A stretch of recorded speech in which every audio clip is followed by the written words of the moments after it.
అనుమానం రాకుండా ఎలా ఉంటుంది?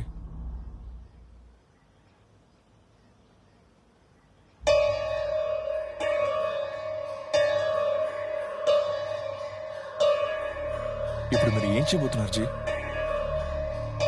నేను పోలీస్ దగ్గరికి వెళ్తాను. పోయి ఏం చెప్దాం అనుకుంటున్నారు? నేను ఆవిడని డ్రాప్ చేసి బండికి తీసుకొచ్చేసాను, నాకు ఆవిడకి ఎటువంటి సంబంధం లేదని చెప్తారా? చెప్తే వాళ్ళు నమ్ముతారా? ఎవడి మీద నింద మోపి ఎలా కేసు క్లోజ్ చేద్దామని పోలీసులు చూస్తూ ఉంటారు. ఇప్పుడు మీరు స్టేషన్కి వెళ్ళి నేను చాలా మంచోడినని చెప్పారనుకోండి, వాళ్ళు ముందు మిమ్మల్ని అనుమానిస్తారు.